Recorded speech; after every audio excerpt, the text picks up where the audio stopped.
할렐루야. 아멘. 네, 우리 좌우에 계신 분들하고 인사하겠습니다. 너무 잘 오셨습니다.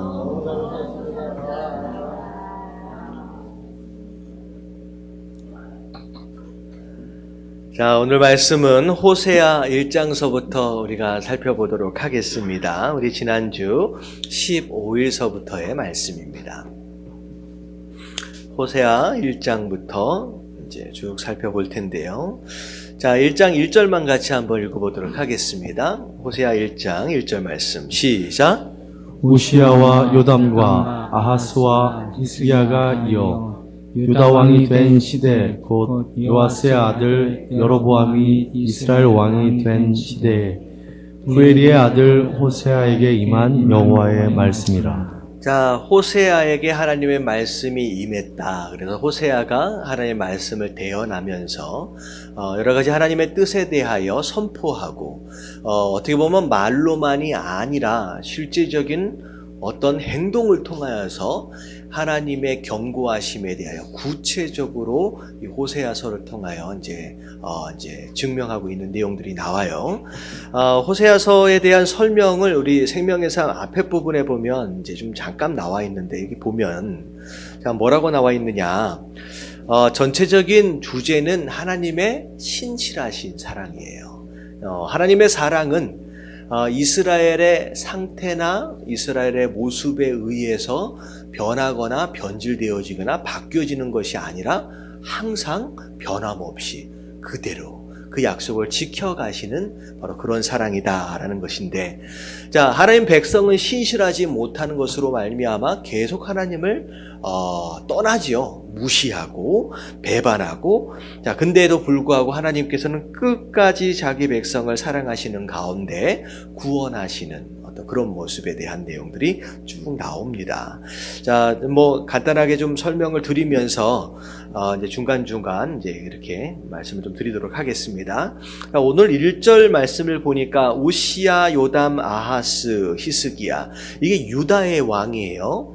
자, 유다의 왕이 4번이 바뀔 때까지, 자, 북이스라엘은 누가 왕이었어요?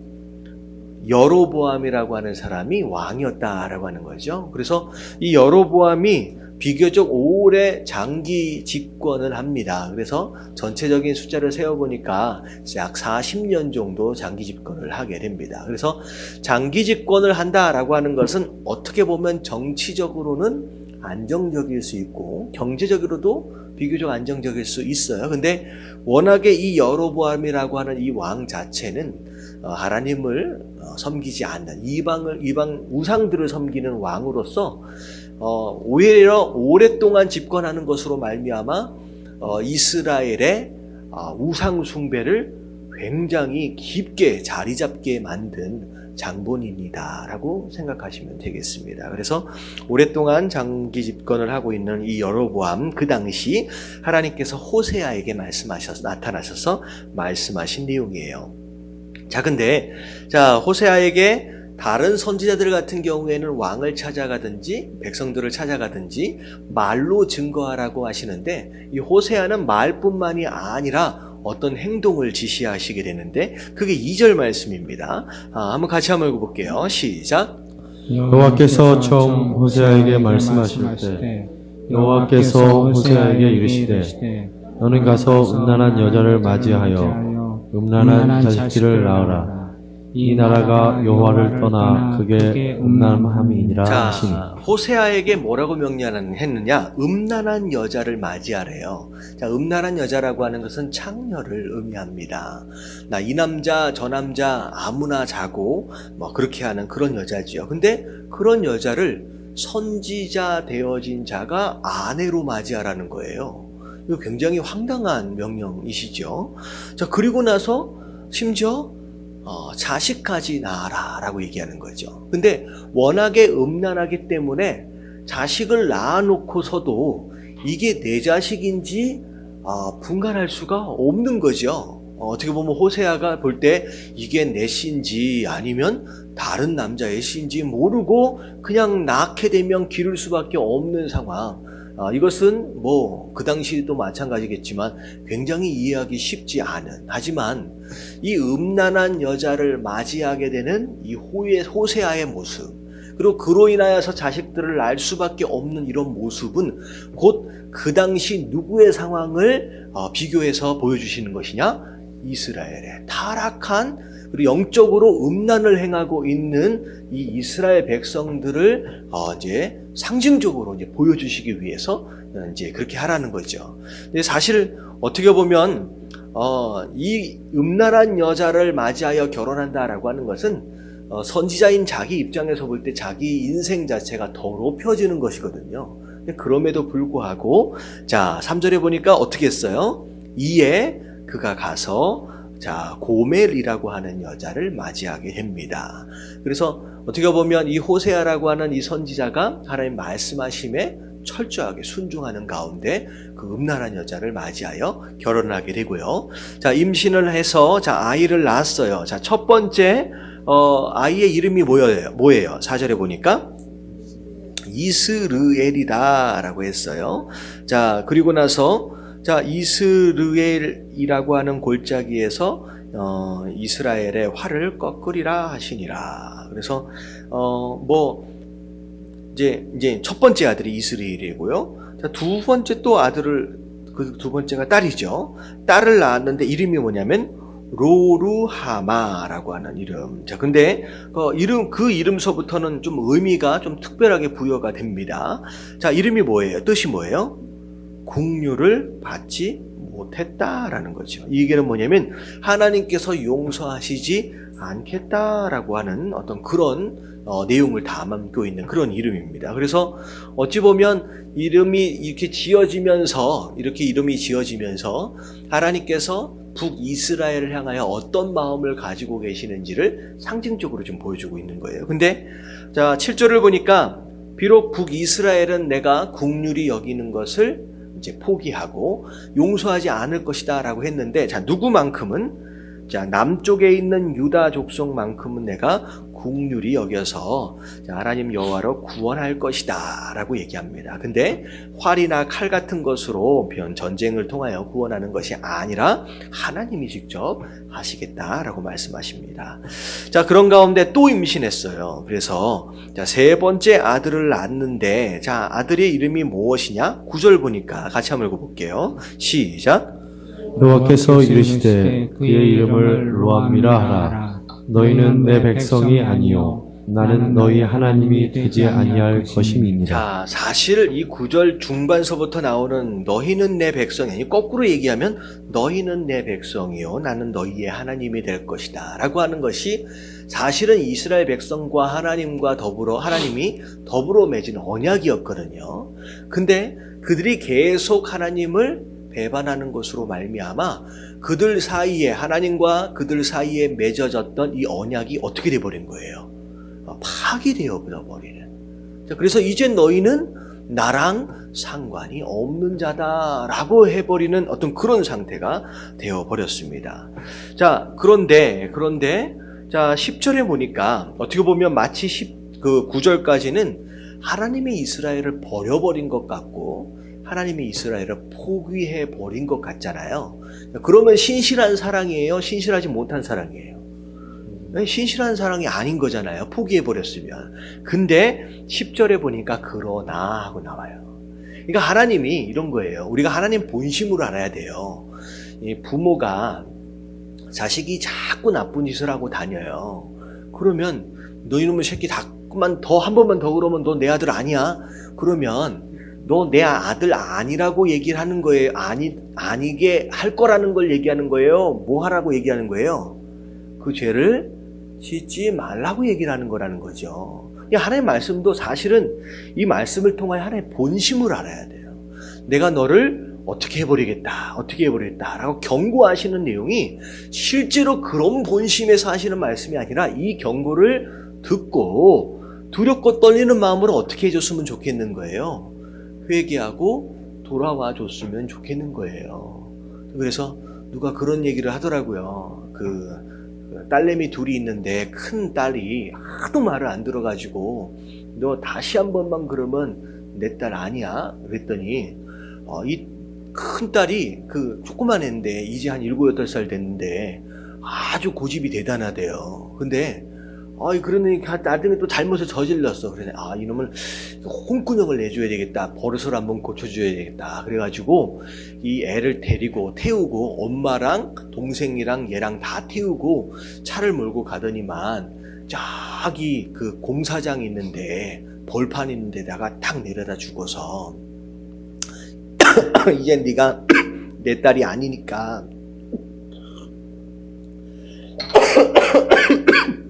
네 갈 길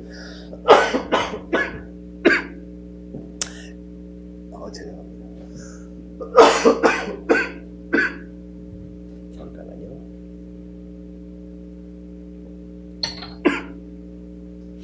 네 갈 길 가라 라고 했더니 거기 이제 내려다 주고 세워놓고 이제 차를 타고 가는 거예요. 한참 가는데 갑자기 그 딸아이가 갑자기 가고 있는 차를 향하여 막 달려오고 있더라는 거예요. 근데 사실 엄마랑 아빠랑은 놓고 가려는 의도예요? 아니에요. 아니잖아요. 백밀러로 쭉 보면서 사이드미러로 보면서 뭐 하기를 기다리고 있어요. 천천히 가면서. 얘가 잘못했다고 얘기하고 따라오기를 기대하는 거예요. 근데 한참 동안 안 따라오다가 갑자기 차를 향해 막 따라오더래요. 그래서 얘가 이제 잘못했다고 얘기를 하고 이제 용서를 빌려나 보다. 기대하는 마음으로 딱 세워놓고선 창문을 내린 다음에 왜 따라오냐고 그랬더니만 그 딸아이가 이제 7, 8살밖에 안 됐는데 뭐라 그랬는지 아세요? 아저씨 여기 있으면 아무데도 갈 수가 없으니까 저기 고아원이나 이런 데라도 좀 내려다 주세요 라고 얘기하더래요. 그래가지고 기가 차가지고 결국은 내가 졌다 하고서 데리고 그냥 왔대요 집에.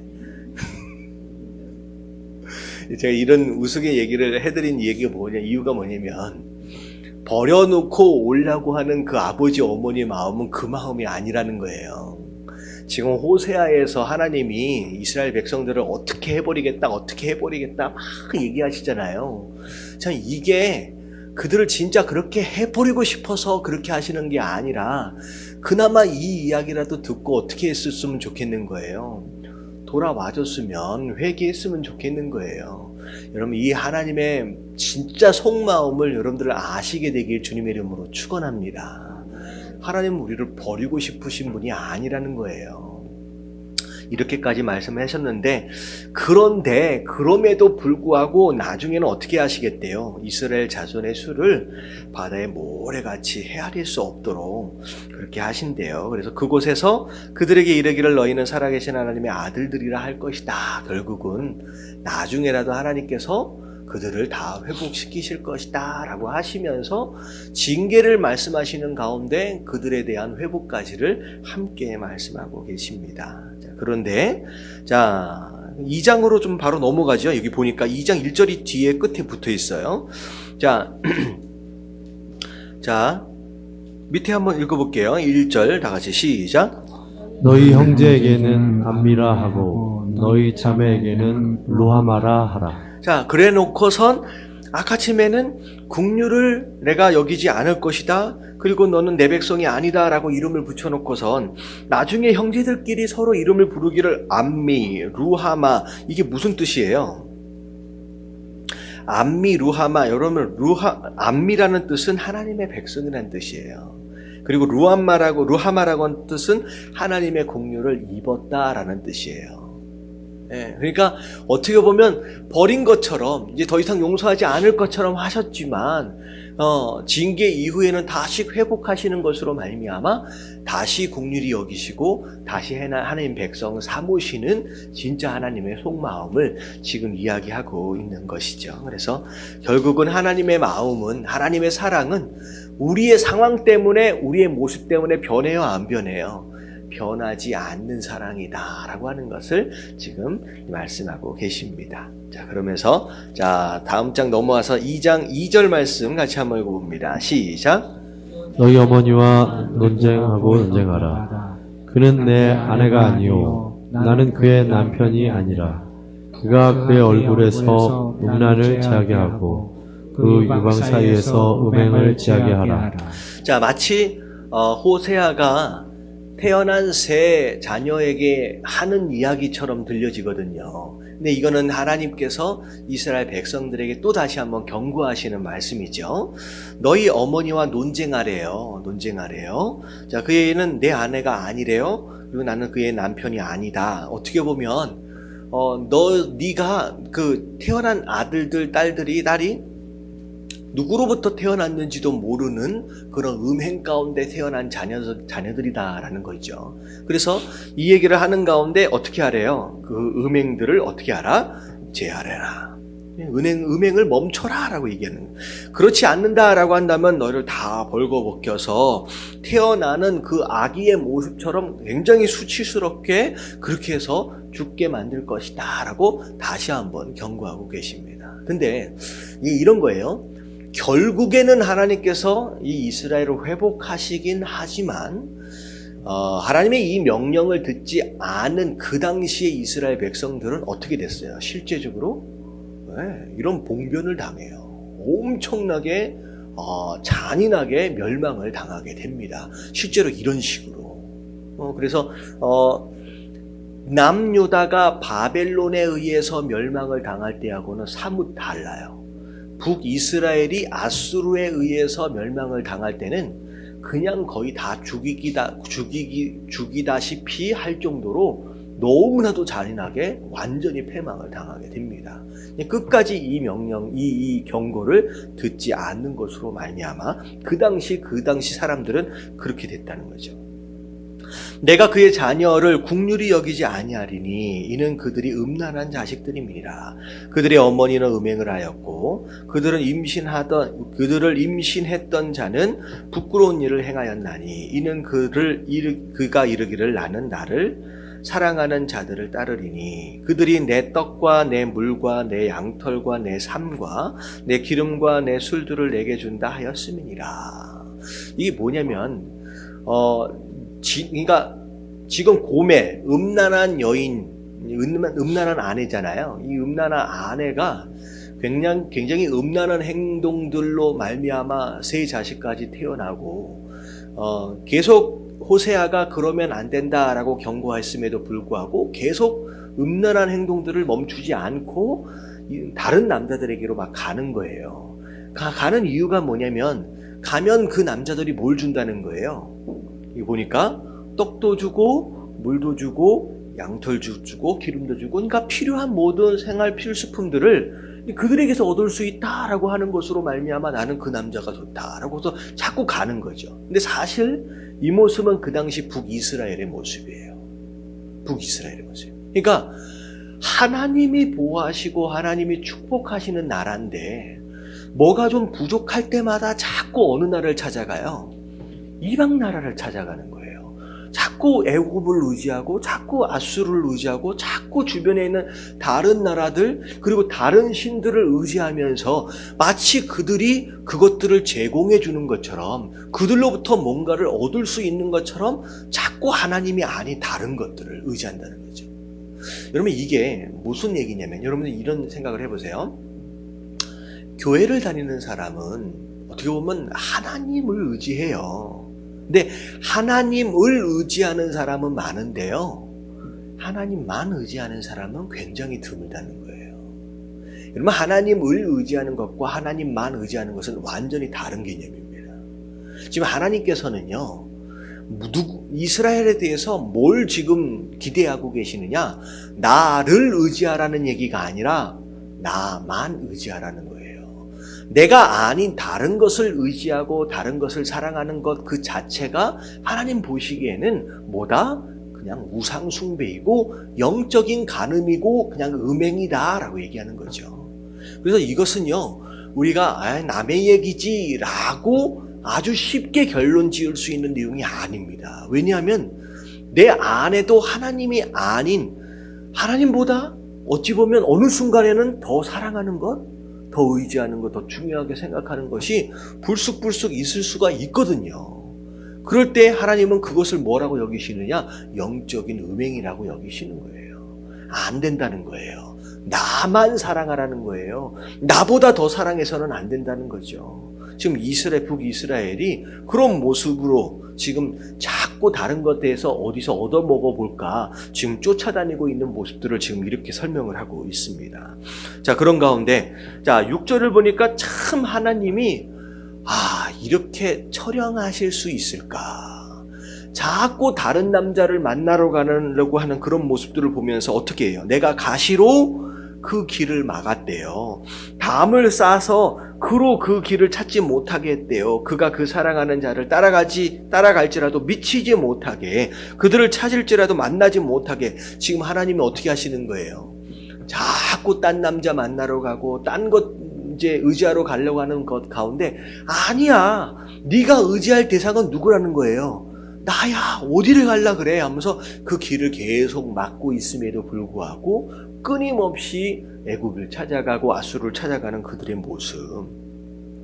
자, 그래서 그제야 그들이 만나지 못한대요. 근데 그제야 그가 이르기를 내가 본 남편으로 돌아가리니. 한참 찾으려고 했음에도 불구하고 결국 못 찾으니까 누구 생각이 나는 거예요? 내 남편으로 가야 되겠다.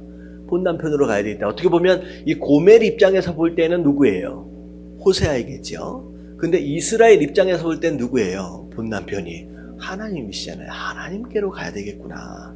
그때의 내 형편이 지금보다 나았음이니라. 그러면 이 고백이 굉장히 익숙하잖아요. 어디에서 들어본 것 같은 고백이에요. 그때의 내 형편이 지금보다 나았겠다. 딱 떠오르는 거 없어요? 예수님의 비유, 탕자의 비유. 기억 안 나세요? 탕자가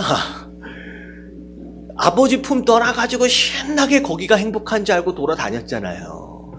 그랬는데 이제 결국은 다 잃어버리고 완전히 망해가지고 이제는 뭐 하고 있어요?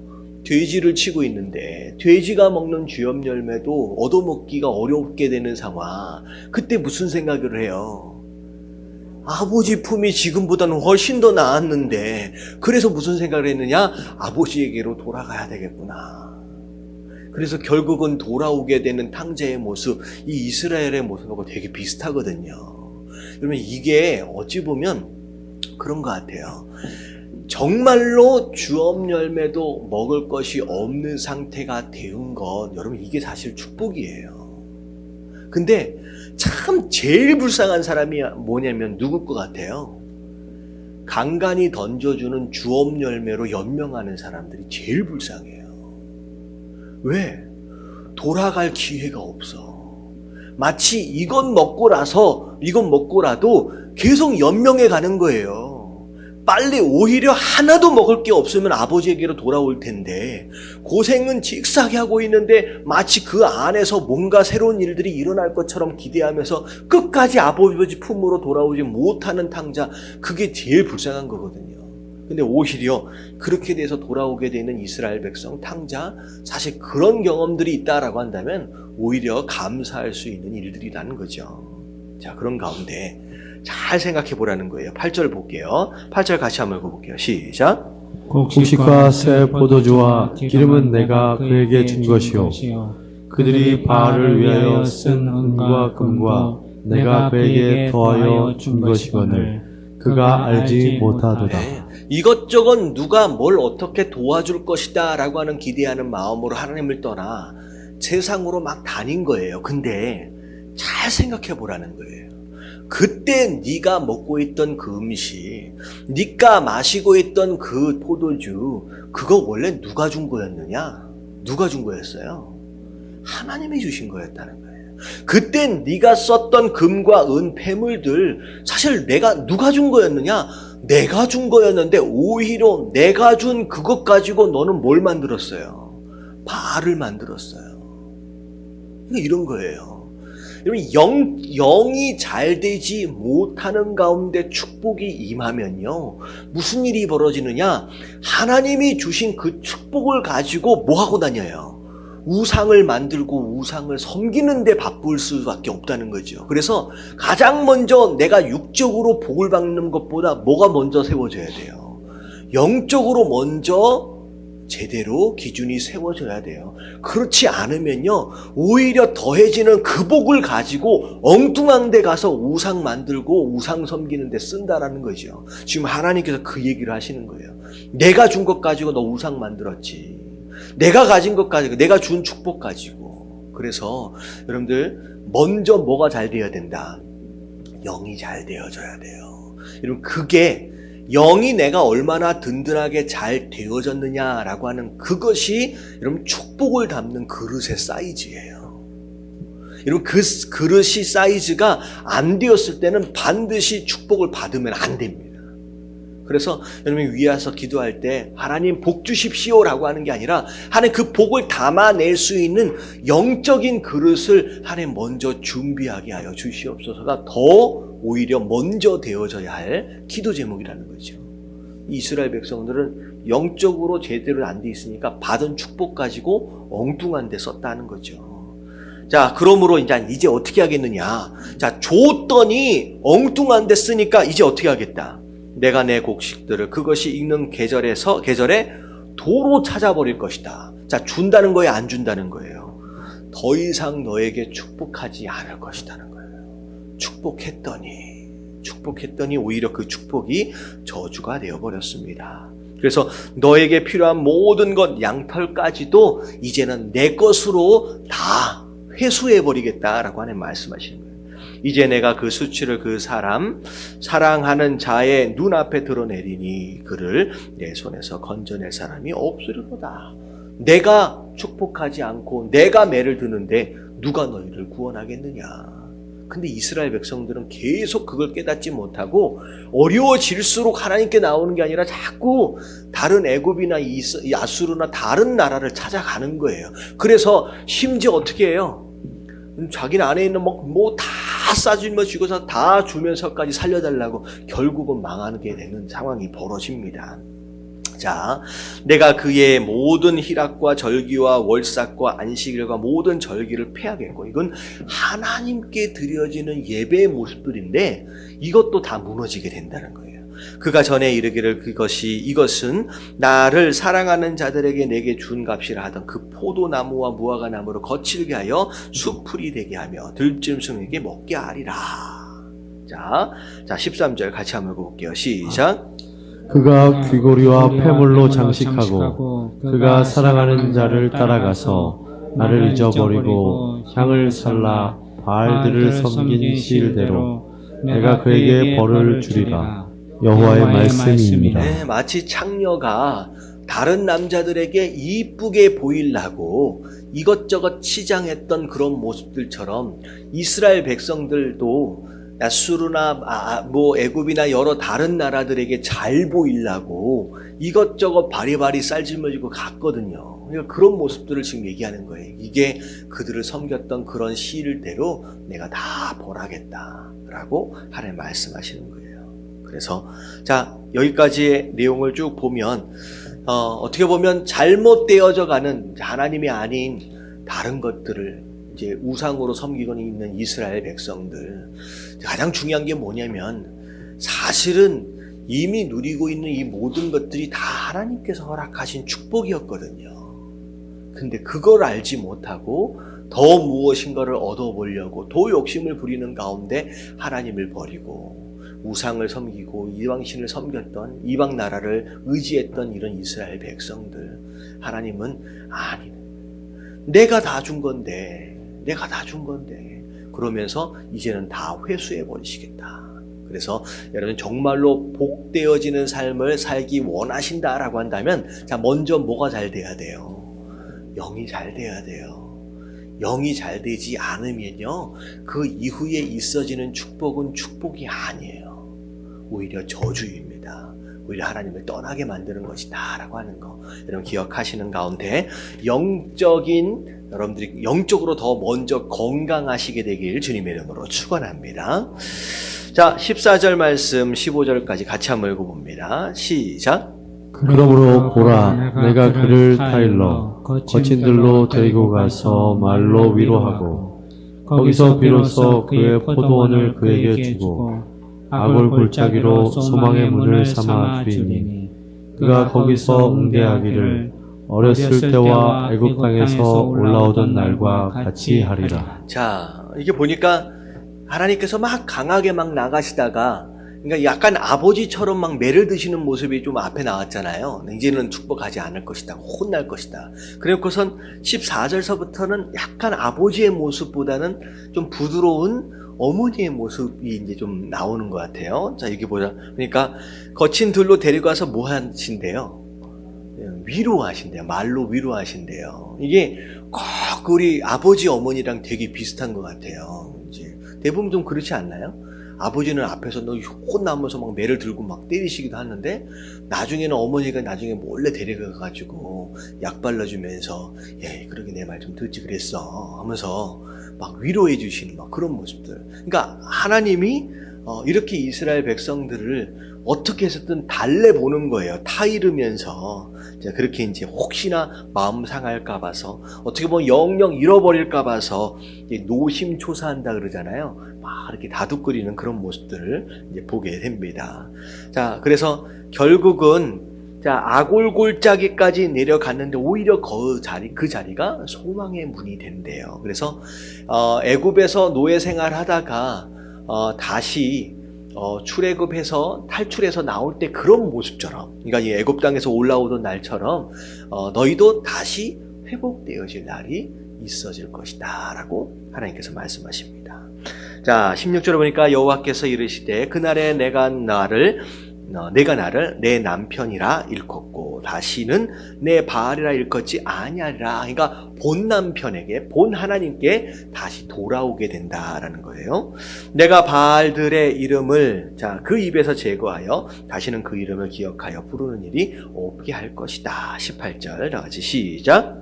그날에는 내가 그들을 위하여 들짐승과 공중의 새와 땅의 곤충과 더불어 언약을 맺으며 또 이 땅에서 활과 칼을 꺾어 전쟁을 없이 하고 그들로 평안히 눕게 하리라. 18절에 나오는 들짐승, 공중의 새, 땅의 곤충들은요, 그들이 농사를 짓든 목축업을 하든 그들이 사는 데 있어서 계속 괴롭혔던 것들이거든요. 그러니까 하나님이 그들과 언약을 맺으시겠대요. 약속을 하셔서 더 이상 내 백성을 어떻게 하지 말라, 건드리지 말라.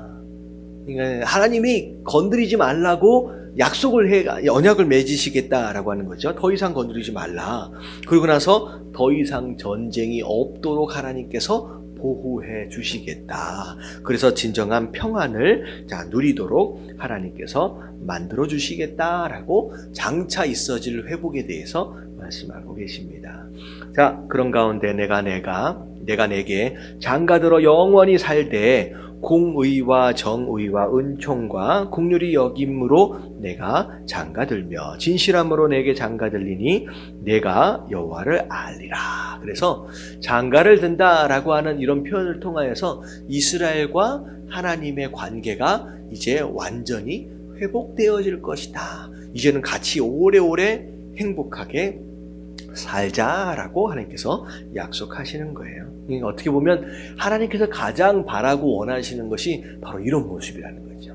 진짜 하나님 되시고 진짜 하나님 백성은 하는 백성됨으로 말미암아 오랫동안 무슨 그 옛날 디즈니 그 만화 끝 마무리처럼 오랫동안 행복하게 그렇게 살았다더라라고 하는 것처럼 그렇게 하나님께서 살고 싶으신 거죠.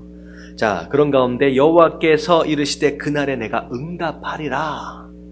자, 응답하리라 라고 하는 것은 그의 백성들이 뭐라고 간구하시든 하나님께서 답을 해주시겠다라는 거죠. 나는 하늘에 응답하겠대요. 그러면 하늘은 누구에 응답해요?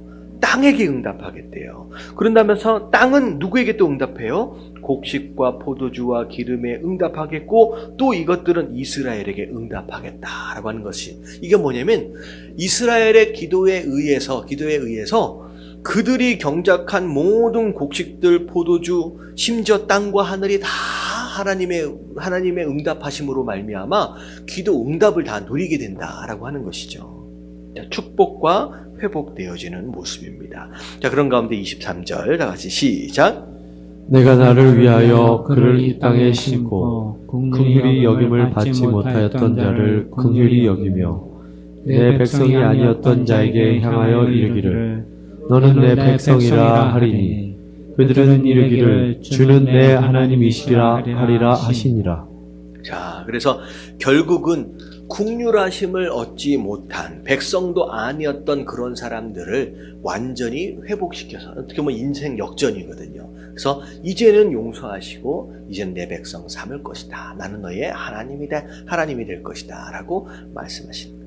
그래서 자, 어떻게 보면 하나님의 징계하심과 심판하심으로 말미암아 어디까지 갔었던 자들이냐면 아골골짜기까지 갔었던 자들이에요.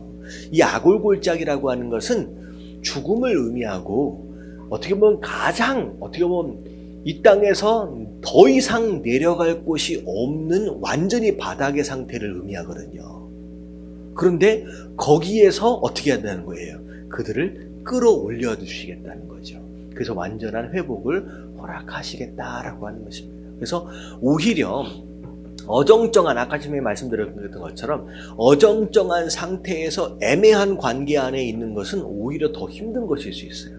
차라리 완전히 바닥까지 내려가서 다시 치고 올라와서 회복하는 것이 오히려 우리에게 은혜일 수 있다라는 것이죠. 그래서 인생을 살아가면서 이것보다 더 힘들 수 있을까라고 여겨질 수 있는 진짜 밑바닥, 이런 그 밑바닥을 경험하신 분이 계시다라고 한다면 이런 그것을 기회 삼으실 수 있는 저와 여러분들 되시길 주님의 이름으로 축원합니다.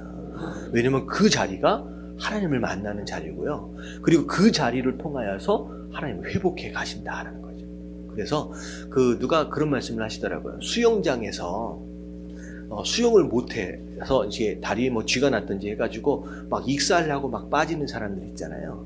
그런 사람들은 물에 빠진 사람은 살아나기 위해서 이제 허부적거리잖아요. 허부적거릴 때 그 팔 힘은 엄청나대요. 그래서 그 사람을 구하러 들어가면 어떻게 돼요? 같이 죽는데요. 왜냐하면 뭐가 딱 걸리면 어떻게 돼요? 숨을 쉬려고 어떻게 해요? 밑으로 눌러서 올라오려고 하기 때문에 결국은 다 죽는다는 거예요. 그래서 방법 중에 하나가 뭐냐면 절대 앞으로 가는 게 아니라 어떻게 가요? 뒤로 가야 된대요. 뒤로 가서 목을 휘어잡아서 절대 팔로 자기를 잡지 못하도록 하는 것인데, 가장 좋은 또 다른 방법 중에 하나가 뭐냐면 밑으로 들어가래요. 그러니까 수영을 해서 완전히 바닥으로 들어가서 바닥에 발을 딛고 차면서 이 사람을 들어 올리는 거예요. 그러니까 밑에 바닥을 치면 그때부터 올라갈 수 있고, 그 올라가는 힘으로 그 사람이 들어올 수 있는 거예요. 그러니까 바닥을 치지 않으면 올리는 힘이 약하기 때문에 그 사람을 들어올릴 수가 없다라고 얘기를 하더라고요. 그래서 대부분 수영 강사들이 할 때 완전히 밑으로 들어가서 바닥을 딱 치고 올라오면서 그 사람을 딱 이제 낚아낸다고 얘기를 하더라고요. 그러니까 밑바닥이다라고 하는 것은 절망일 수 있지만 거기서 하나님을 만나면 그게 회복의 기회가 된다라는 거죠. 아골골짜기에서 소망을 발견할 수 있다라고 이야기합니다. 여러분, 인생에서 가장 힘들 때가 하나님을 만나는 가장 중요한 때다라고 여러분 생각하시게 되길 주님의 이름으로 축원합니다. 자, 3장으로 넘어옵니다. 1절 말씀만 같이 한번 읽어볼게요. 시작. 여호와께서 내게 이르시되 이스라엘 자손이 다른 신을 섬기고 건포도 과자를 즐길지라도 여호와가 그들을 사랑하나니 너는 또 가서 타인의 사랑을 받아 음녀가 된 그 여자를 사랑하라 하시기로. 예. 자, 이스라엘 자손들이 다른 신을 섬기고, 건포도 과자. 여러분, 이 건포도 과자는 일반적으로 먹는 과자가 그런 음식이 아니래요. 이게 보니까 우상 숭배할 때 쓰여지는 어떤 그런 제물들 가운데 하나다라고 이제 이야기가 되어집니다. 자, 근데 그런 것 어떻게 보면 이방신을 섬기고 이방신을 섬긴 것으로 인하여 나온 그 제물들을 함께 즐기고 있는 이런 모습들. 이스라엘 백성들, 하지만 하나님은 그들을 끝까지 사랑하셨대요. 그래서 지금 이 고멜이라고 하는 이 아내가, 이 음행을 행하는 이 아내가 또 어떻게 한 거예요? 호세아를 또 떠나서 도망친 거예요. 자, 그러면 그냥 어떻게 해버리고 싶어요? 그냥 버리고 싶은 마음이 꿀떡 같잖아요. 어떻게 보면 이게 인간의 마음인데 하나님은 어떻게 하래요? 가서 데리고 오래요. 근데 뭐 하다가 갔는지 어떻게 가버렸느냐? 팔려가 버렸어.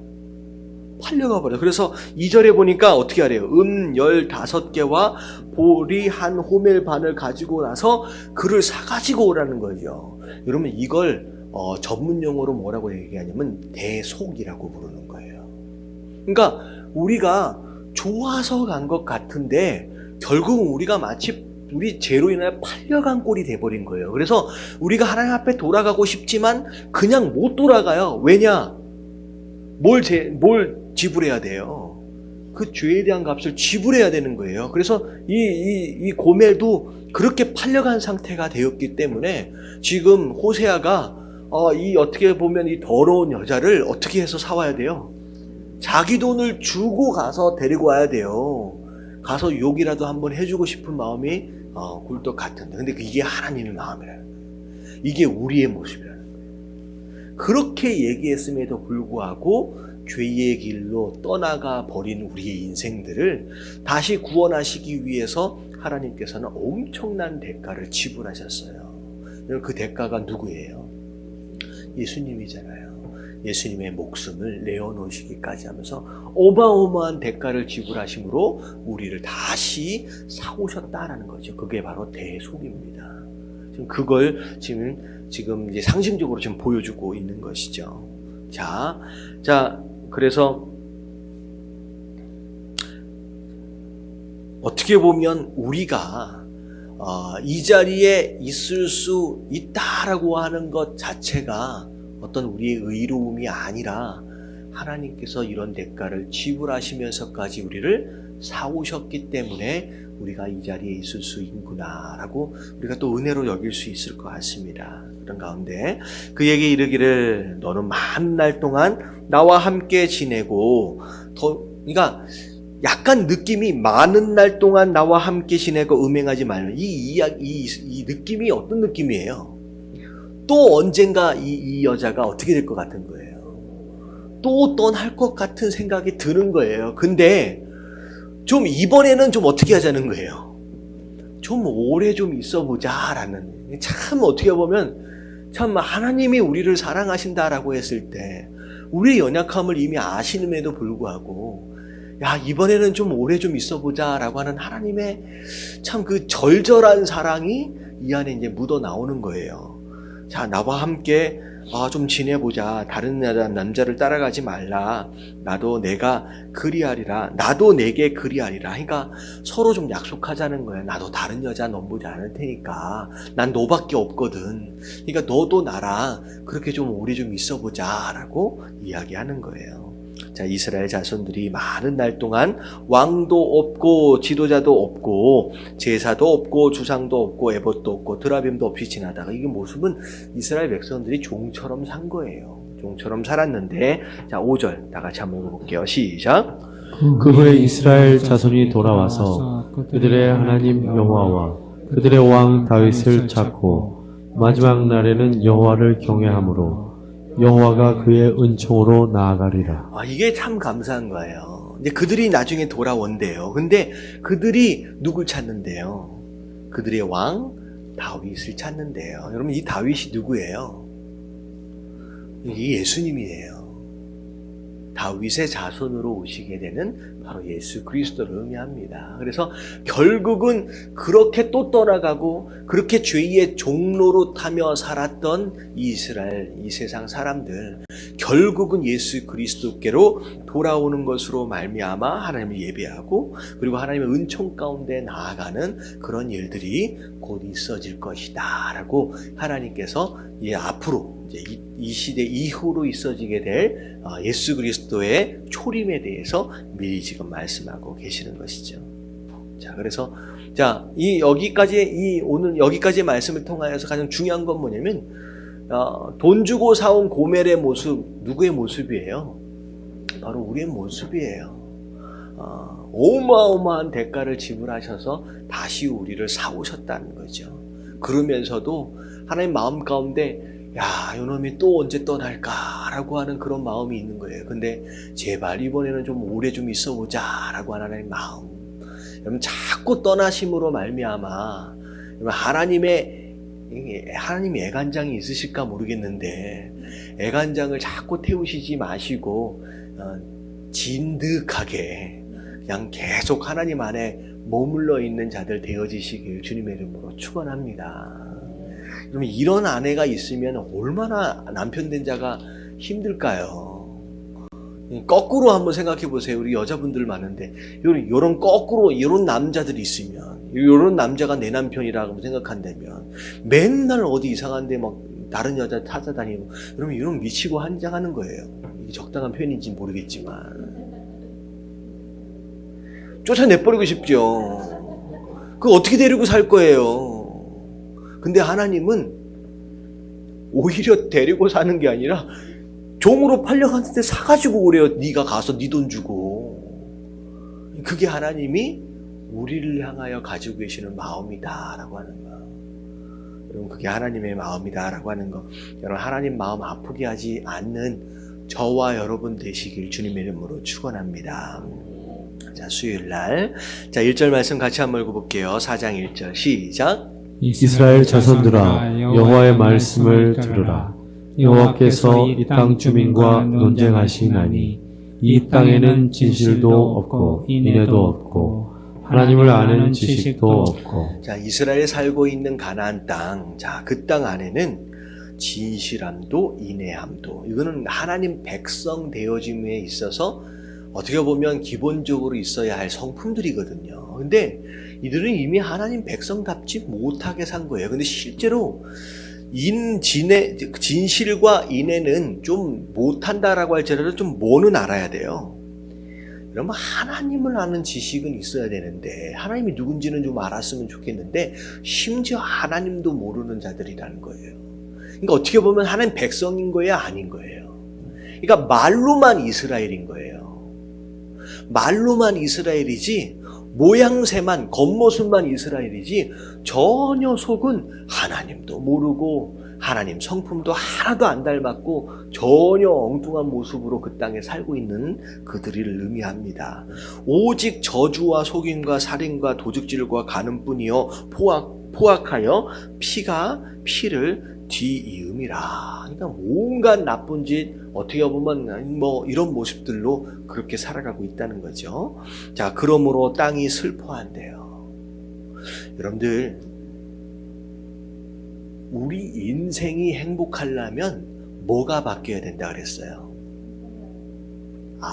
그 얘기가 아닌데, 그 맞는 얘기인데 제가 원하는 답은 그게 아니라, 여러분 믿음은 뭐를 바꾸는 거? 뭐를 바꾸는 거다? 믿음이란 주인을 바꾸는 거다. 기억나시죠? 이번에 확신의 삶을 해가지고 다만 이게 엉켜서 헷갈리는데, 믿음이란 주인을 바꾸는 거예요. 다시 말하면 우리 인생이 행복하려면 주인이 바뀌어야 돼요. 누가 주인이냐에 따라서 내 인생이 행복해지기도 하고요, 내 인생이 불행해지기도 합니다. 근데 똑같은 게 이 땅도 마찬가지예요. 이 땅의 주인이 누구냐에 따라서 그 땅이 행복하기도 하고요, 그 땅이 불행하기도 한대요. 이 하나님 말씀이에요. 여러분, 세상의 종교들은 어떻게 생각해요? 명당이라는 게 있잖아요. 여러분 이건 기독교적인 관점이 아니에요. 여러분 명당이라고 하는 곳은 그 땅에 가면 사람이 그 땅 덕분에 뭐를 받는다는 거예요? 복을 받는다는 거예요. 여러분 이런 개념은 성경 안에 없어요.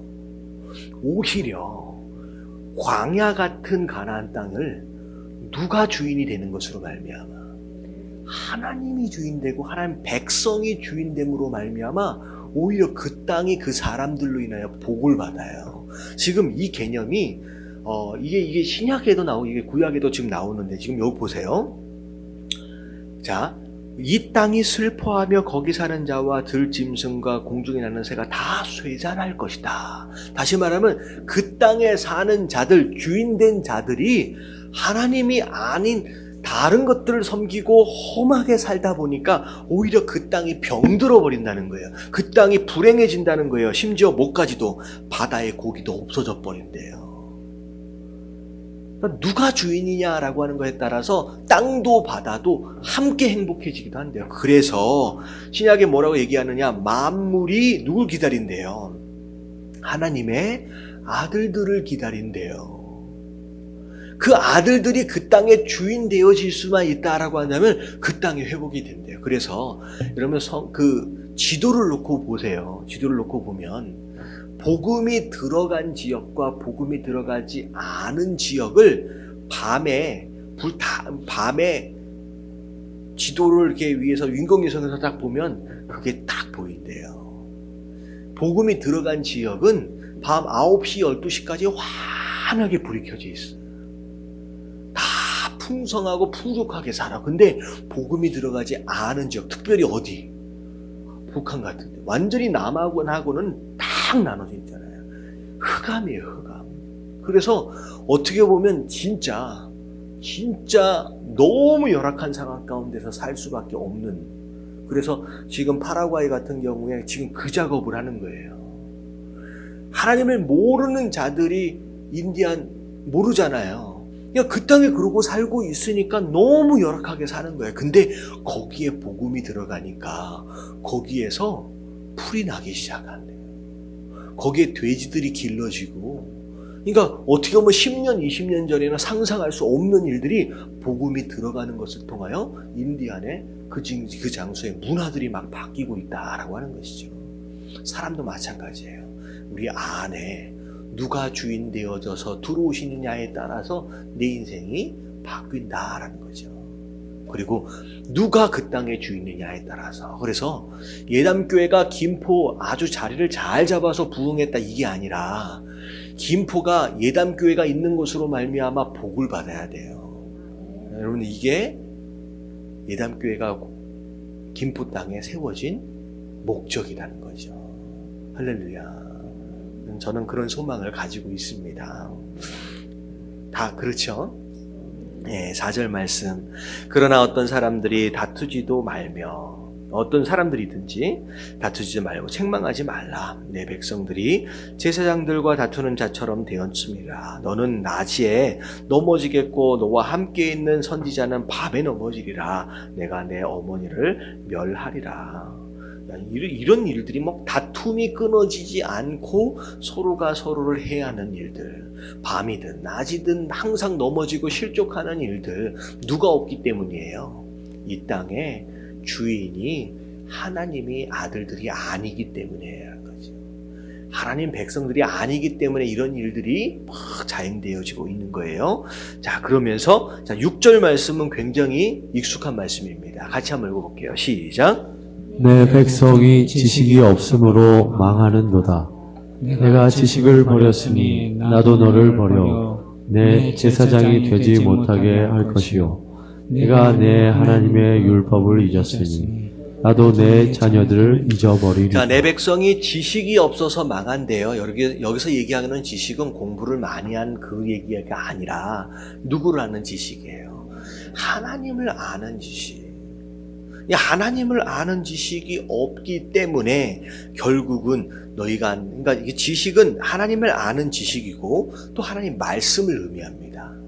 그래서 하나님을 아는 지식을 포기했고 하나님의 말씀을 버린 것으로 말미암아 실제로 하나님도 너희를 버리겠다는 거예요. 그래서 더 이상 너희가 제사장 나라로서의 사명을 감당하지 못하도록 해버릴 뿐만 아니라 너희 자손들조차도 내가 돌보지 않을 것이다 라고 하나님 말씀하시는 거예요. 자, 그들은 번성할수록 숫자가 많아지면 많아질수록 내게 범죄하니 내가 그들의 영화를 변하여 욕이 되게 하리라. 그러니까 잘 되면 잘 될수록 하나님 앞에 욕을 보이는 자들이 되어지니까 더 이상 축복할 의미가 없어지게 되는 거예요. 그들이 내 백성의 속죄 제물을 먹고 그 마음을 그들의 죄악에 두는도다. 장차는 백성이나 제사장이나 동일함이라 다 똑같이 죄를 짓고 사는 거예요. 내가 그들의 행실대로 벌하여 그들의 행위대로 갚으리라. 자, 마지막 10절 시작. 그들이 먹어도 배부르지 아니하며 음행하여도 수효가 늘지 못하니 이는 여호와를 버리고 따르지 아니하였음이니라. 자, 먹어도 배부르지 못할 것이다. 결국은 아무리 해도 아무리 몸부림쳐도 절대 만족하지 못하고 절대 행복하지 못할 것이다. 네가 나를 버렸기 때문이라는 거죠. 근데 제가 이 말씀을 이제 묵상을 하면서 갑자기 누구 생각이 났냐면 이게 굉장히 민감한 얘기인데 요즘에 미국 좀 있으면 대선이잖아요. 대통령 후보로 누구하고 누구가 나왔어요. 트럼프라고 하는 사람하고 힐러리가 나왔잖아요, 지금. 그럼 누가 됐으면 좋겠어요? 우리나라 대통령 뽑는 거 아니니까. 여러분, 이 트럼프가 굉장히 상징적인 존재입니다. 여러분, 트럼프 교회 다녀요, 안 다녀요? 다녀요. 여러분, 트럼프가 교회를 다닙니다, 지금. 이게 선거 운동 때문에 그런 건지 모르겠지만 트럼프가 교회를 다녀요. 그리고 심지어 인터뷰를 통하여 자기가 어느 교회 가서 예배를 드렸는데 뭐 때문에 은혜를 받았다는 얘기까지 해요. 여러분, 그 얘기를 들으면 느낌이 어때요? 어이가 없죠? 자, 제가 이 이야기를 하는 이유가 있어요. 트럼프가 교회를 다닙니다. 그리고 자기 스스로 어떤 것에 은혜를 받았다라고까지 얘기를 합니다.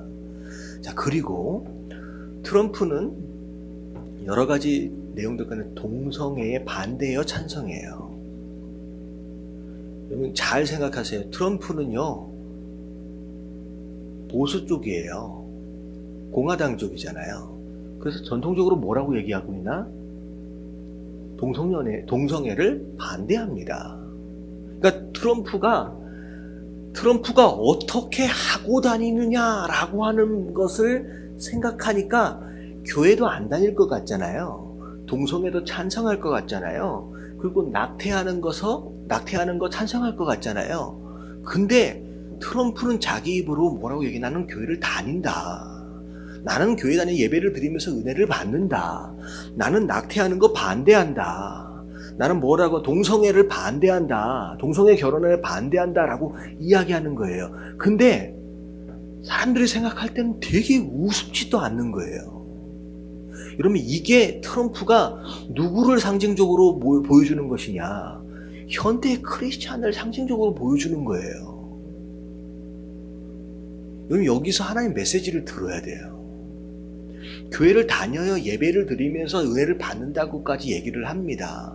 그리고 기독교인이기 때문에 당연히 낙태에 반대를 하고 기독교인이기 때문에 당연히 동성애하면 안 된다고 주장을 해요. 근데 살아가는 꼬라지를 보면 전혀 거기에 어울려요, 안 어울려요? 안 어울리는 삶을 살고 있는 것이 오늘날 크리스찬의 뭐라는 거예요? 삶이라는 거예요. 그냥 막연하게 왜 저런, 오히려 마음이 어디로 가요? 힐러리 쪽으로 가잖아요. 근데 힐러리는 뭐예요? 전통적으로 민주당은 뭐라고 얘기해요? 동성연애 찬성해요. 낙태를 찬성합니다. 그리고 종교적인 탄압, 기독교에 대한 종교적인 탄압 민주당이 앞장서고 있어요. 기독교에 대해서. 근데 오히려 힐러리가 더 괜찮은 사람처럼 보여지는 거예요. 이런 오늘날의 성도들의 모습이 이렇게, 저는 이 미국 대선을 통하여 이 트럼프라고 하는 말도 안 되는, 이게 어떻게 이런 사람이 공화당의 대선 주자로 나왔는지 이건 말이 안 되거든. 근데 이런 사람이 대선 주자로 딱 나와서 있다라고 하는 것 자체를 제가 이 말씀을 묵상하면서 이게 이 트럼프의 삶이 우리의 모습일 수 있다라고 생각이 되더라고요. 말로는 하나님을 믿는 것 같고 멀쩡하게 교회를 다니고 있지만 사실 삶을 보면 누가 봐도 저게 교회를 다니는 사람이 맞나 싶을 정도의 삶을 살고 있는 현대 크리스찬의 모습을 굉장히 적나라하게 상징적으로 보여주는 그런 대목일 수 있다라고 하는 거죠. 제가 이 얘기를 드린 이유는 누굴 뽑으라는 얘기가 아니에요. 맞죠? 우리는 뭐 그런 권한이 없으니까. 우리 안에 트럼프의 모습이 있을 수 있다라는 거죠. 그것 때문에 세상으로부터 욕을 먹고 있는 것이 있다라는 거예요. 여러분, 이스라엘이 그렇게 살고 있었어요. 말로는 이스라엘이에요. 여러분, 이스라엘이 하나님 나라라는 뜻이거든요. 하나님을 이긴 자잖아요. 하나님이 주신 이름이잖아요. 그리고 이들은 예배를 드렸어요. 제사를 드려서 나중에 뒤에 보시면 예배를 드리고 있는 자들이에요. 근데 그 안에는 진실도 인애도 하나님을 아는 지식도 없다라고 얘기하는 거. 여러분, 우리가 이 사실은 이런 모습을 통하여서 우리 스스로를 돌아보고 회개해야 할 모습인 줄로 믿습니다. 그래서 저는 그 모습을 보면서 깜짝 놀랐어요. 이게 현대 교회의 모습이구나. 그래서 세상 사람들이 그 트럼프를 되게 싫어하는 사람 되게 많거든. 여기서 혹시 트럼프 좋아하는 사람 있어요? 또 그러면 내가 정치적인 발언을 했기 때문에 좀 그럴 수 있는데, 인간적으로 볼 때는 진짜 아니잖아요. 근데 세상 사람들이 교회를 볼 때 징그럽게, 어떻게 보면 트럼프를 향하여 혀를 차는 모습처럼 교회를 그렇게 보고 있을 수 있다라고 하는 거, 여러분 생각해 보시게 되게 주님의 이름으로 축원합니다. 그래서 이거 하나님 메시지구나 라고 하는 생각이 들더라고요. 자, 목요일 말씀 11절 12절 같이 한번 읽어봅니다. 시작. 은행과 묵은 포도주와 새 포도주가 마음을 빼앗느니라. 내 백성이 나무에게 묻고 그 막대기는 그들에게 고하나니 이는 그들이 음란한 마음에 미혹되어 하나님을 버리고 음행하였음이니라. 자, 이스라엘 백성들이 마음이 어디에 빼앗겼느냐? 이 세상 쾌락에 빼앗겼어요. 자, 묵은 포도주, 어떻게 보면 오래된 포도주니까 좀 괜찮을까? 저는 옛날에 술에 대해서 잘 모르니까 새 포도주 하면 되게 좋은 포도주인 줄 알았거든요. 그래서 새 포도주는 어디에 넣어야 돼요? 새 부대. 그러니까 좋은 술은 좋은 부대에 담아야 되는 줄로 생각을 했어요. 근데 이 새 포도주는 아직 발효가 안 된 이제 만든 포도주예요. 그래서 아무 주머니에다 놓으면 어떻게 돼요? 안에서 막 가스가 나면서 부풀어 오르거든요. 그러면 헐거워진 그런 부대에 담으면 어떻게 돼요? 그 부대가 찢어지면서 이제 둘 다 망가지게 되는 거예요. 다 쏟아버리게 되는 거죠. 근데 새 포도주는 아직 술이 안 됐는데 얘네들은 지금 어떻게 된 거예요? 묵은 포도주든 새 포도주든 너무 빠져가지고 닥치는 대로 먹고 마시는 그런 모습들을 지금 의미합니다. 그렇게 빠져 있는 거예요. 마음이 그 쾌락에 빠져 있어요. 그리고 12절을 보니까 나무한테 묻는데요. 이건 뭐냐면 막대기나 이런 것을 가지고 점을 치는 거예요. 그러니까 하나님을 의지해야 할 이스라엘 백성들이 여러 가지 토속신앙이나 어떤 점을 치는 거에 빠져서 다른 것에 묻고 다른 것을 의지하고 있는 바로 그런 모습을 의미합니다. 자, 그리고 13절을 보니까 예배를 드리는데 하나님께서는요, 예배를 어디에서 드려야 할지에 대해서 하나님이 말씀해 주셨어요. 근데 자기들 마음대로 나는 나무 그늘이 좋다라고 해서 아무 나무나 자기가 선택해서 아무렇게나 예배를 드리고 있는 거죠. 근데 이런 예배는 하나님 뭐라고 말씀하시냐? 나를 위한 예배가 아니라는 거예요. 아니라는 거예요. 그래서 지금 11절, 12절, 13절이 나오는 것은 이스라엘 민족들이 하나님께 범죄하고 있는 세 가지 모습을 의미합니다. 마음이 세상 쾌락에 빠져 있고, 하나님을 의지하지 않고 이상한 점 보는 것에 의지하고 있고, 그리고 아무렇게나 하나님을 자기 취향을 따라 예배하고 있는 그런 모습들. 자, 그런 가운데 14절에 보니까 너희 딸들이 음행하며 너희 며느리들이 간음하면서도 내가 벌하지 아니하리니. 하나님 내버려 두신대요. 왜냐하면 이런 간음이나 음행이라고 하는 것은 대체적으로 누가 잘 지을 수 있는 죄들 가운데 하나예요. 남자예요, 여자예요? 주로 남자들이 잘 짓는 범죄들이거든요. 근데 여러분, 여자들까지 이런 죄를 지었다라고 하는 것은 남자는 잘하고 있어요, 못하고 있어요? 여러분, 물을 것도 없다는 거예요. 그러니까 여자들까지 이런 죄에 빠져 있다라고 하는 것은 총체적으로 완전히 타락한 그런 모습, 더 이상 이제는 벌할 수도 없는 상황이 되어버린 거예요. 이는 남자들도 창기와 함께 나가며 음부와 함께 희생을 드림이라. 음부라고 하는 것은 지옥을 의미하는 것이 아니라 그 이방신을 섬기는 그런 이제 제사를 드리는 그런 장소에서 이제 활동하는 이제 창기들을 의미합니다. 그런 것들을 그런 여자들과 함께 희생을 드린대요. 그런데 끝까지 깨닫지 못함으로 말미암아 어떻게 된다? 망하게 될 것이다. 자, 15절 이스라엘아 너는 음행하여도 자 유다는 죄를 범하지 못하게 할 것이라. 너희는 길갈로 가지 말며 베다웬으로 올라가지 말며. 자, 이스라엘은 너무 타락해서 도저히 손을 댈 수 없는 상태예요. 그래서 하나님께서는 어찌해서든 누구라도 살려보고 싶은 거예요. 남쪽에 있는 남유다를 좀 살려보고 싶어서 어떻게 하라는 거예요? 북쪽으로 올라가지 말래요. 여러분, 길갈이라고 하는 지역과 여러분 뒤에 나오는 벳아웬이라고 하는 지역은요, 원래 벳아웬이 아니라 베델이에요. 베델. 근데 베델은 야곱이 돌베개를 비고 잤던 그 장소잖아요. 원래 베델의 뜻이 뭐예요?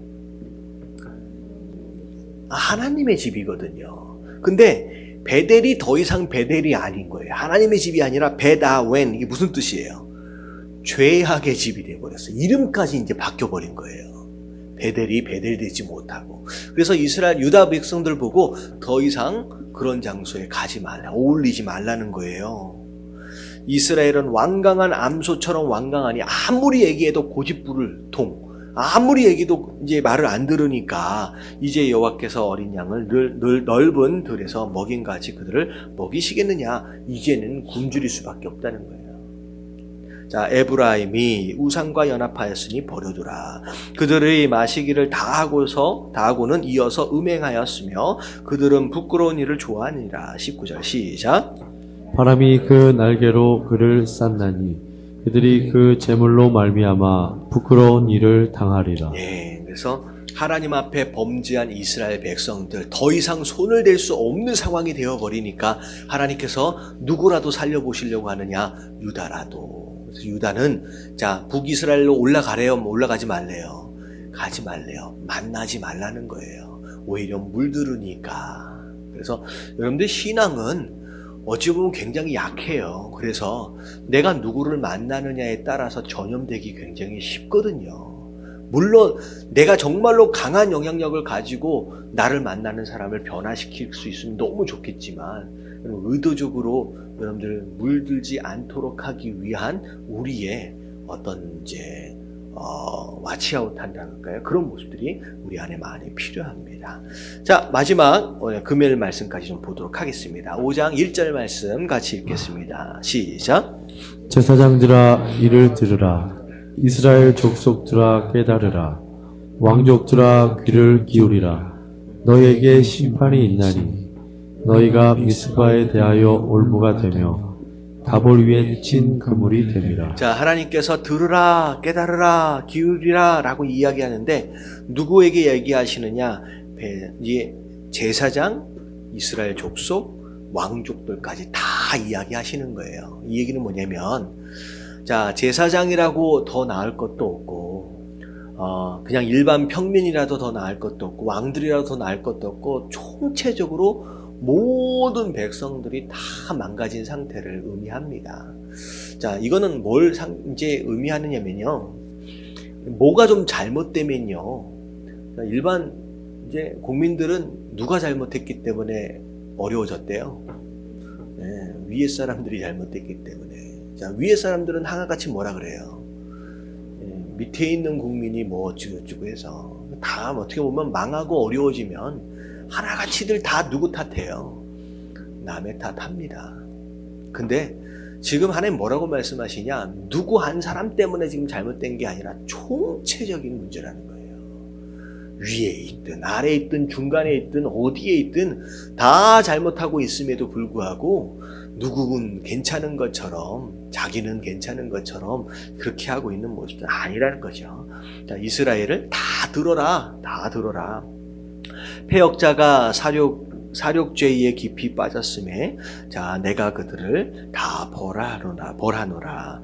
에브라임은 내가 알고 이스라엘은 내게 숨기지 못하나니 에브라임아 이제 내가 음행하였고 이스라엘이 더러워졌습니다. 하나님 앞에서 숨기거나 속일 수 없어요. 숨길 수 있는 죄가 있는 것이 아니라 하나님 다 아신다는 거예요. 자, 그러면서 자, 4절을 보니까 그들이 하나님 앞에 어떤 모습으로 범죄했느냐? 첫 번째가 행위예요. 행위. 자, 행위는 실제로 눈으로 드러나는 이제 실체적인 죄죠. 자, 그 행위가 그들로 자기 하나님에게 돌아가지 못하게 하나니 이는 음란한 마음이 그 속에 있어 하나님을 알지 못하는 까닭이라. 뭐냐면요. 한 번, 두 번 처음 죄 지을 때는요, 찔림도 있고 양심의 가책도 있어요. 그러면서 이러면 안 되는데, 이러면 안 되는데. 근데 이게 반복되어지면 반복되어질수록 이게 굳은 살이 배겨가지고요, 더 이상 찔림도 없고 양심의 가책도 없어지는 상태.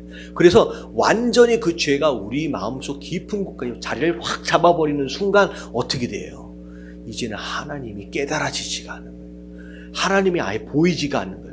돌아갈 길 자체가 없어진 상태가 되어버린 겁니다. 여러분, 이게 이스라엘의 모습이에요.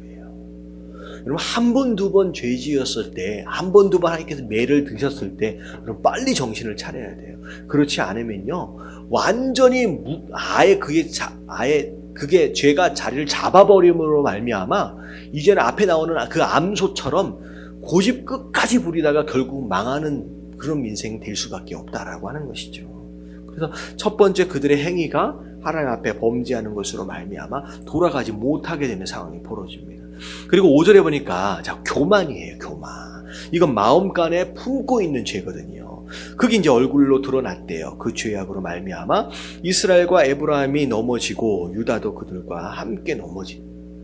자, 이 교만한 마음. 그래서 이스라엘 백성들이 행동으로 죄를 짓고 마음으로는 교만함을 품은 거예요. 자, 그런 상태에서 6절에 보니까 뭐 했어요? 그들이 양떼와 소떼를 끌고 누구를 찾으러 갔어요?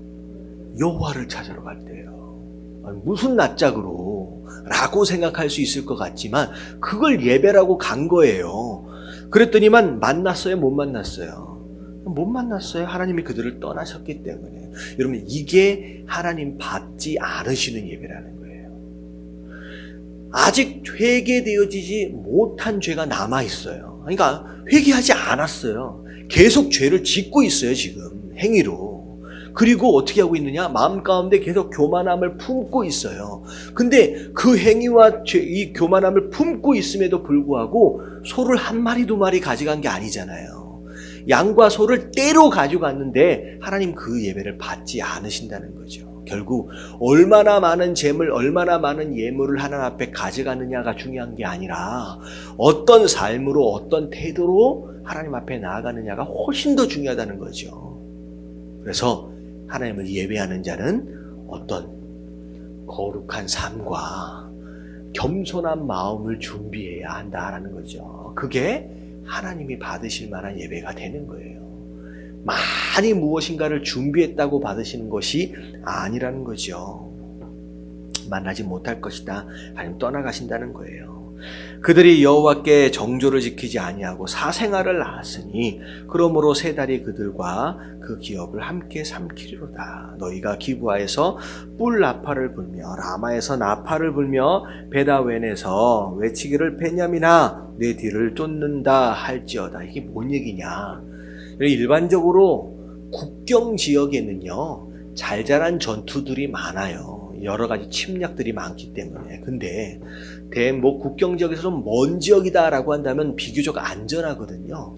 근데 이 기브아나 라마나 베다웬이라고 하는 지역은 비교적 안전한 장소이라고 합니다. 근데 이런 안전한 장소, 이 정도면 안전하고 괜찮겠지라고 하는 장소에 나팔이 불려지고 누군가가 누군가를 쫓는다 이러면 이게 뭐가 일어난 거예요? 전쟁이 일어난 거예요. 그러니까 그런 예배, 그런 모습으로 살면 너희가 안전하다라고 하는 생각되어지는 그런 장소 또한 안전할 수 없다. 전쟁의 소용돌이에 휘말릴 수밖에 없다라고 얘기를 합니다. 자, 벌하는 날에 에브라임이 황폐할 것이라. 내가 이스라엘 지파 중에서 반드시 있을 일을 보였노라. 이루어진다는 거죠. 유다의 지도자들은 경계표를 옮기는 자 같으니 내가 나의 진노를 그들에게 물같이 부으리라. 경계표는 옮기지 말라고 하신 거예요. 왜냐하면 하나님께서는 각 족속들마다 각 지파들마다 여기까지 네 땅이다 여기까지 네 땅이다 정해주셨어요. 이 얘기는 뭐냐면 어떻게 보면 주어진 땅에 대하여 많든 적든 최선을 다하고 욕심부리지 말라는 거거든요. 근데 이스라엘 민족들이 지도자들이 더 많은 땅을 소유하기 위해서 옮기지 말라고 하는 경계표를 어떻게 했어요? 마음대로 막 옮기는 거예요. 여기까지 내 땅이다. 여기까지 내가 먹어야지. 이거 하나님께서 말씀하신 율법을 정면으로 대적한 거였고 어떻게 보면 욕심을 부린 거였거든요. 결국은 하나님께서 이것마저도 다 심판하실 것이다. 자, 에브라임은 누굴 따르는 걸 좋아했느냐? 사람의 명령을 따르는 걸 좋아했어요. 사실은 이스라엘 백성은 누구를 따라야 돼요? 하나님을 따라야 되는데 사람을 따라갈 때요. 그럼 결국은 사람, 믿는 도끼의 발등을 찍히는 거죠. 오히려 그 사람으로 인하여 학대를 받고 재판의 압제를 받을 것이다. 그러므로 내가 에브라임에게는 좀 같으며 유다 족속에게는 썩이는 것 같도다. 천천히 해를 당하게 되어진다라는 거예요.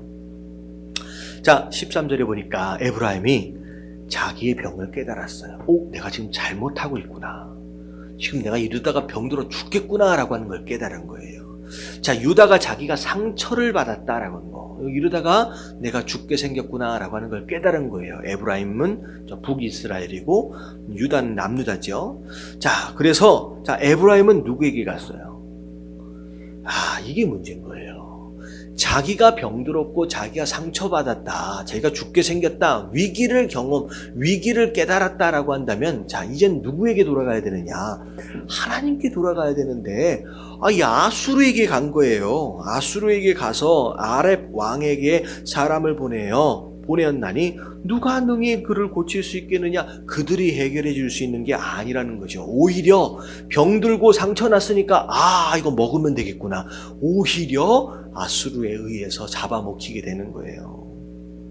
내가 에브라임에게는 사자 같고 유다 족속에게는 젊은 사자 같으니 바로 내가 움켜갈지라 내가 탈취하여 갈지라도 건져낼 자가 없는. 하나님이 작정하셨기 때문에 결국은 하나님께로 돌아와야 살 방도가 생기는 거예요. 제가 이 말씀을 묵상하면서 문득 어떤 장면이 떠올랐냐면 에밀리가 딱 지금 브랜든 정도 나이 되었을 때였을 것 같아요. 이제 집에서 이제 밥을 먹는데 이제 막 아무데나 막 손을 막 뻗치고 막 그러는 이제 막 활동적인 딱 그 단계잖아요. 딱 그때인데 이제 잘못해가지고, 그러니까 사실은 저희가 이제 제대로 못 본 거죠. 근데 뭘 잡았는데, 그러니까 국을 갖다가 퍼가지고 왔는데, 그 뜨거운 국을 확 잡아당겨가지고, 이걸 손하고 이제 다리에다 엎은 거예요. 상당히 굉장히 큰 화상을 입었어요. 지금은 조그만 흔적만 남았는데, 그때 당시에는 한 3개월에서 6개월 정도는 우리 집안은 거의 지옥이었어요, 지옥. 왜 지옥이었을 것 같아요? 그러면 이 치료를 하는 게, 화상을 치료하는 것은 진짜 잔인해요. 이게 매일 아침 저녁으로 새살이 올라오면서 위에 껍데기가 이제 생기거든요. 그러면 이 껍데기를 아침 저녁으로 벗겨내줘야 돼요. 그럼 벗겨낼 때 여러분들 맨살을 그냥 벗겨내야 되거든요. 여기 애가 얼마나 아프겠어요. 이걸 몇 주를 계속 해야 되는 거예요. 그래야 새살이 올라오고 새살이 올라와서 흉터가 안 지게끔. 그래도 다행히 흉터가 많이 안 지고 거의 사라졌는데, 이게 얼마나 잔인한 건지. 근데 제가 그걸 하면서 누가 하겠어요?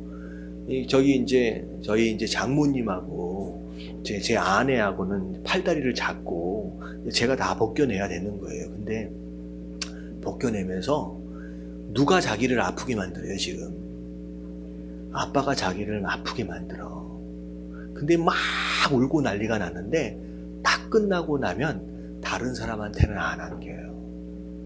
저한테 와서 딱 안기더라고요.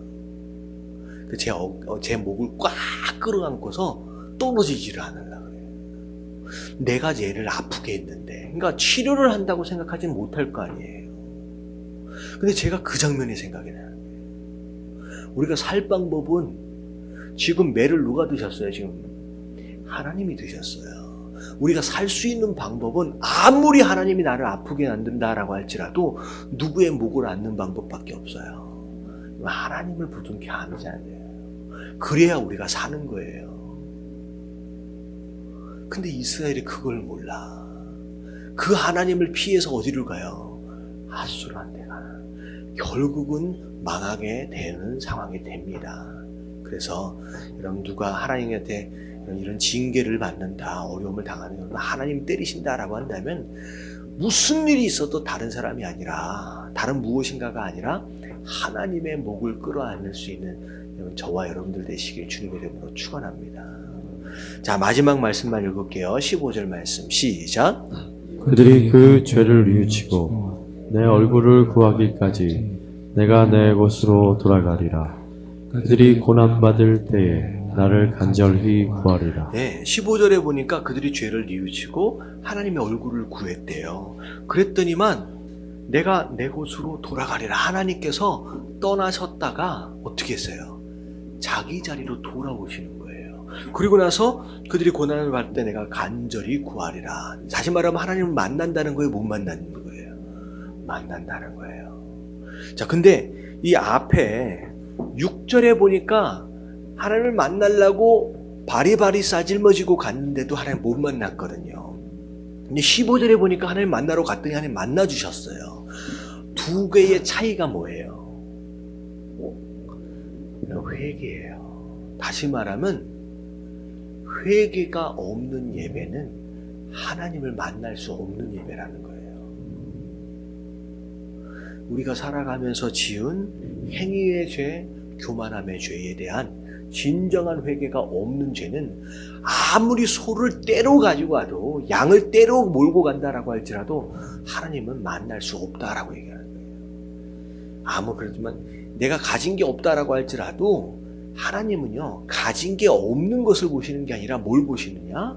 돌이키는 마음, 회개하는 그 마음만 있으면 거기에서 하나님의 은혜를 입는다, 나를 만날 것이다 라고 하나님 말씀하시는 거예요.